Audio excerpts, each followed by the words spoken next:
Hey everyone, it's Miss Elizabeth here. It is Monday, and if you watched my video that ended up posting on Saturday instead of Friday, sorry, you will have seen that I have picked a new book for us to start reading for bedtime stories since we finished up with Mrs. Frisby and the Rats of Nim, and that book is Odd in the Frost Giants by Neil Gaiman, and I don't know if this is going to show to you backwards or not. We shall see. But either way, yes, so this is Odd in the Frost Giants, and it's written by Neil Gaiman and illustrated by Brett Helquist, and it was published by HarperCollins Children's Books. So this is what I have selected for us. It is quite a bit shorter than Mrs. Frisby, so it'll probably only take us like a week and a half for this one. There's, let's see, 8 chapters to it, and I'm going to read one chapter at a time because the chapters are a little longer than they were in Mrs. Frisby. But yeah, so I'm really excited about this for a few reasons. One of them being Neil Gaiman's work is really good. Some of you guys maybe have either read or seen the movie of Coraline, and that is Neil Gaiman. There's also the Graveyard Book, which is a young adult book, so it's for a little bit older age range. And of course, he's got other juvenile fiction books, other adult works as well, and everything I've ever read by him has been really good so far. And he has also been an incredible supporter of educators, librarians, and the like during this interesting time of pandemic. So, yeah, and another reason why I think it will be really fun to get into is because it is based in Norse mythology. So I've always thought mythology was super cool. When I was a kid, I really enjoyed Egyptian mythology. As I got older, I really got interested in Greek mythology, and I've never really gotten super far into Norse mythology, but some of you may be familiar with it because of like the Magnus Chase series by Rick Riordan, and also because, well, the Marvel Cinematic Universe. You know, Thor and Loki and Odin have all been in the Marvel Cinematic Universe, and so that's kind of my only experience with Norse mythology so far. So I thought this would be a really fun, easy intro to it. Now, I mean, this isn't exactly ripped right from a myth, but it's based in that world and kind of a reworking that Neil Gaiman did. So, like I said, really enjoy mythology, and it also kind of makes it feel like a fairy tale, which fairy tales are amazing, and I've always loved them. And fairy tales are actually going to be a big part of our summer reading club activities this summer, so stay tuned for that. It's going to be super fun. So, sorry if this is a little bit of a long intro, but I just kind of wanted to talk about why I wanted to read this book and everything. And so hopefully you guys will enjoy this as well. So, without further ado, let's get started with Odd and the Frost Giants. Chapter 1 is called Odd. There was a boy called Odd, and there was nothing strange or unusual about that, not in that time or place. Odd meant the tip of a blade, and it was a lucky name. He was odd, though. At least the other villagers thought so. But if there was one thing that he wasn't, it was lucky. His father had been killed during a sea raid 2 years before when Odd was 10. It was not unknown for people to get killed in sea raids, but his father wasn't killed by a Scotsman, dying in glory in the heat of battle as a Viking should. He had jumped overboard to rescue one of the stocky little ponies that they took with them on their raids as pack animals. They would load the ponies up with all the gold and valuables and food and weapons that they could find, and the ponies would trudge back to the longship. The ponies were the most valuable and hard-working things on the ship. After Olaf the Tall was killed by a Scotsman, Odd's father had to look after the ponies. Odd's father wasn't very experienced with ponies, being a woodcutter and woodcarver by trade, but he did his best. On the return journey, one of the ponies got loose during a squall off Orkney and fell overboard. Odd's father jumped into the gray sea with a rope, pulled the pony back to the ship, and, with the other Vikings, hauled it back up on deck. He died before the next morning of the cold and the wet and the water in his lungs. When they returned to Norway, they told Odd's mother, and Odd's mother told Odd. Odd just shrugged. He didn't cry. He didn't say anything. Nobody knew what Odd was feeling on the inside. Nobody knew what he thought.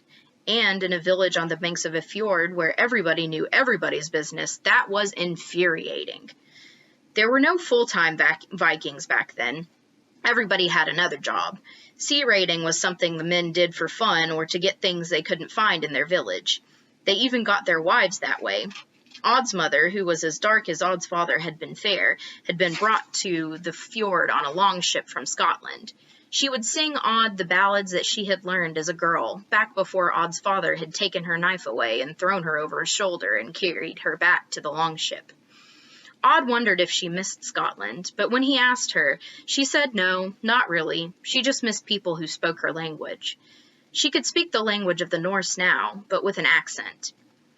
Odd's father had been a master of the axe. He had a one-room cabin that he had built from logs deep in the little forest behind the fjord, and he would go out to the woods and return a week or so later with his handcart piled high with logs, all ready to weather and to split, for they made everything they could out of wood in those parts. Wooden nails joined wooden boards to build wooden dwellings or wooden boats. In the winter, when the snows were too deep for travel, Odd's father would sit by the fire and carve, making wood into faces and toys and drinking cups and bowls, while Odd's mother sewed and cooked and always sang. She had a beautiful voice. Odd didn't understand the words of the songs she sang, but she would translate them after she had sung them, and his head would roil with fine lords riding out on their great horses, their noble falcons on their wrists, brave hounds always padding by their sides, off to get into all manner of trouble, fighting giants and rescuing maidens and freeing the oppressed from tyranny. After Odd's father died, his mother sang less and less. Odd kept smiling, though, and it drove the villagers mad. He even smiled after the accident that crippled his right leg. So a brief pause to show this beautiful illustration. Here, Odd's father is carving things.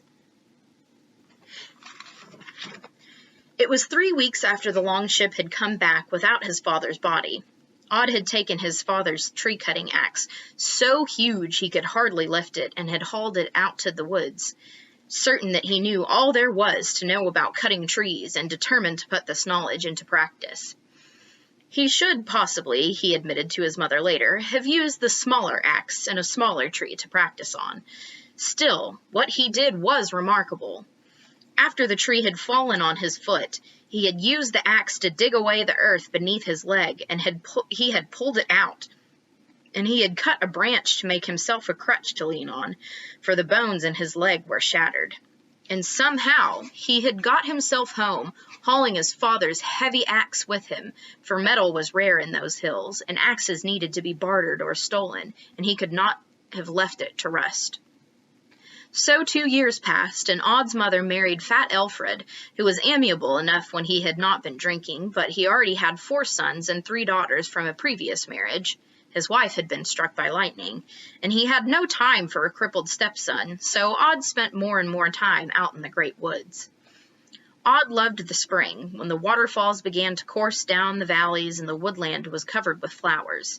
He liked summer, when the first berries began to ripen, and autumn, when there were nuts and small apples. Odd did not care for the winter, when the villagers spent as much time as they could in the village's great hall, eating root vegetables and salted meat. In winter, the men would fight and fart and sing and sleep and wake and fight again, and the women would shake their heads and sew and knit and mend. By March, the worst of the winter would be over. The snow would thaw, the rivers begin to run, and the world would wake into itself. Not that year. Winter hung in there like an invalid refusing to die. Day after gray day, the ice stayed hard. The world remained unfriendly and cold.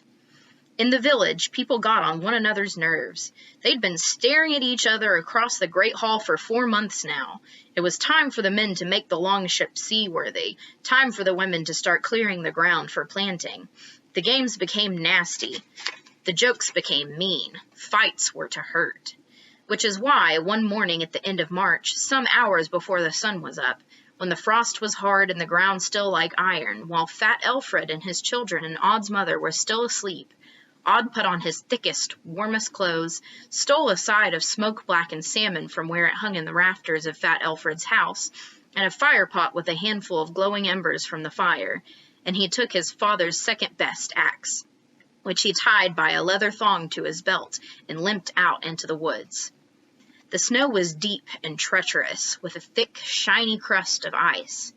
It would have been hard walking for a man with 2 good legs, but for a boy with 1 good leg, 1 very bad leg, and a wooden crutch, every hill was a mountain. Odd crossed a frozen lake, which should have melted weeks before, and went deep into the woods. The days seemed almost as short as they had been in midwinter, and although it was only mid-afternoon, it was dark as night by the time he reached his father's old wood-cutting hut. The door was blocked by snow, and Odd had to take a wooden spade and dig it out before he could enter. He fed the fire-pot with kindling and tended it until he felt safe transferring the fire onto the fireplace, where the old logs were dry. On the floor he found a lump of wood, slightly bigger than his fist. He was going to throw it on the fire, but his fingers felt carving on the small wooden block, and so he put it to one side to look at when it was light. He gathered snow in a small pan and melted it over the fire, and he ate smoked fish and hot berry water. It was good. There were blankets in the corner still, and a straw-stuffed mattress, and he could imagine that the little room smelled of his father, and nobody hit him or called him a cripple or an idiot, and so, after building the fire high enough that it would still be burning in the morning, he went to sleep quite happy. All right, so that is the first chapter. Now, keep in mind, this book is set long time ago, hundreds of years ago, in the time of the Vikings in Norway. So it is going to sound, of course, a little dated in places, and, so that's just a little tidbit there. But yeah, I've really enjoyed it. I've read a little bit ahead and can tell you that it is a very fun adventure so far. So I hope you guys have liked this first chapter. And I know these videos might be a little shorter for this one, but I don't want to rampage right through it. So I will continue reading this for you guys as the week goes on. And thank you so much for enjoying me on another fun Monday. And I hope to see you guys tomorrow for another chapter. All right. Bye, y'all.